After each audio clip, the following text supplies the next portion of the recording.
మీ ముందుకి మరో కొత్త ఇన్ఫర్మేషన్ తీసుకురావడానికి మళ్ళీ వచ్చాను. మొన్న మీరు బడ్జెట్లో ఇది కూడా వినే ఉంటారు, ఎన్పిఎస్. ఎన్పిఎస్ అంటే ఏంటి? National pension system.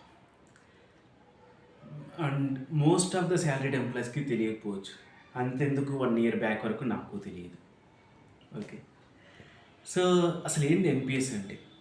మనం ఎన్పిఎస్ అనేది సంథింగ్, మన అమౌంట్ అనేది శాలరీ లాగా మనకి పడకుండా ఎంప్లాయర్ నుంచి మన సిటీసీలో ఏదైతే ఉంటుందో బేసిక్ శాలరీ, దాంట్లో మనం ఏదైతే పర్సంటేజ్ ప్రిస్క్రైబ్ చేస్తామో అది ఎన్పిఎస్ టైర్ 1లోకి వెళ్ళి పడిద్ది అనమాట అమౌంట్.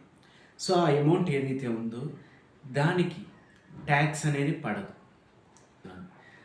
మీరు అడగచ్చు, నేను 100% ఎన్పిఎస్లో వేసేయచ్చా, ట్యాక్స్ సేవ్ చేసుకోవచ్చా అని. కుదరదు. లాస్ట్ టైం వరకు అది 10% మ్యాక్సిమం ఇచ్చున్నారు. సో 1% నుంచి 10% ఆఫ్ ద బేసిక్ శాలరీ వరకు ఈ ఎన్పిఎస్లో అనేది మనం ఇన్వెస్ట్మెంట్ చేయొచ్చు. సో ఈ అమౌంట్ ఏదైతే ఇన్వెస్ట్ చేస్తామో అది అక్కడ మనం ఎన్పిఎస్ అకౌంట్ ఎప్పుడైతే ఓపెన్ చేస్తామో దాంట్లో వాడు అడుగుతాడు మనల్ని, మనం ఇన్వెస్ట్ చేసే అమౌంట్ అనేది ఎంత పర్సంటేజ్ దేంట్లో పెట్టాలనుకుంటున్నారు.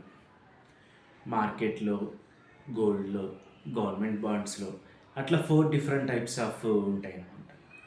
సో ఆ పర్సంటేజ్ మనం సెలెక్ట్ చేసి వదిలేయడమే ఒక్కసారి. అండ్ మీకు ఆ ఆప్షన్ అయితే ఉంటుంది, ఇయర్లీ ట్వైస్నో లేక ఎవ్రీ ఇయర్ అది ఆ పర్సంటేజ్ మార్చచ్చు అనే ఆప్షన్ కూడా ఉంటుంది.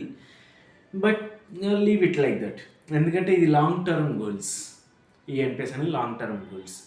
Once we retired from our companies, అంటే ఇంకా మనం జాబ్ చేయం, లేదు 60-70 వరకు జాబ్ చేస్తూ 60 ఏజ్ అప్పుడు మనం కనుక రిటైర్ అయ్యి ఉంటే అప్పుడు ఇంకా ఎన్పిఎస్లోకి వెళ్ళకుండా ఎన్పిఎస్లో ఏదైతే అక్యుములేటెడ్ అమౌంట్ ఉంటుందో ఆ అమౌంట్ అంతా కూడా దాన్ని బేస్ చేసుకొని మనకి ఒక ఇన్సూరెన్స్ది తీసుకోవాల్సి వస్తుంది, which will give us the pension every month based on that accumulated amount. Okay, సరే అసలు ఇవన్నీ ఎందుకు చెప్తున్నాను నేను ఇప్పుడు? ఇందాక నేను అన్నట్టు మీరు 100% అయితే చేయడానికి కుదరదు, 1 to 10% అని చెప్పాను కదా.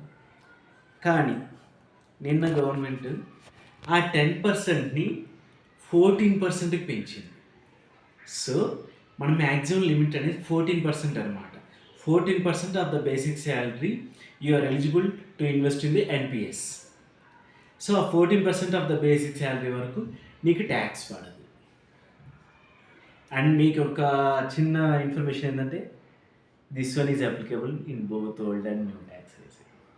So enjoy it, have a good investment and good life security, enjoy the tax savings. So much. ఇందులో వచ్చేటప్పటికి మీకు మినిమం 3 years లాకిన్ పీరియడ్ అయితే ఉంది. సో ఆ 3 years లాకిన్ తర్వాత మనం ఎప్పుడైనా తీయచ్చు. కానీ ఒకసారి మనం తీసామంటే మళ్ళీ ఇన్వెస్ట్ చేయడానికి లేదు. అండ్ మనం మొత్తం తీసుకోవచ్చు అంటే లేదు. నువ్వు తీసే టైంకి అక్యుములేటెడ్ అమౌంట్ ఏదైతే ఉంటుందో అందులో 20% మాత్రమే నువ్వు క్యాష్గా తీసుకోవచ్చు. మిగిలిన 80% అనేది ఒక ఇన్సూరెన్స్ పాలసీ తీసుకోవాలి, అది మనకి పెన్షన్ లాగా ఎవ్రీ మంత్ ఇస్తుంది అనమాట. సరే 60 ఏజ్ వరకు ఉంటే ఏంది ప్రాఫిట్? అప్పుడైతే 40% ఆఫ్ అక్యుములేటెడ్ అమౌంట్ నీ చేతికి తీసుకోవచ్చు క్యాష్ రూపంలో. మిగిలిన 60% అమౌంట్కి ఇన్సూరెన్స్ తీసుకుంటూ దానికి పెన్షన్ అనేది మనకి ఎవ్రీ మంత్ వస్తుంది అనమాట, which is something like a life secured option for us.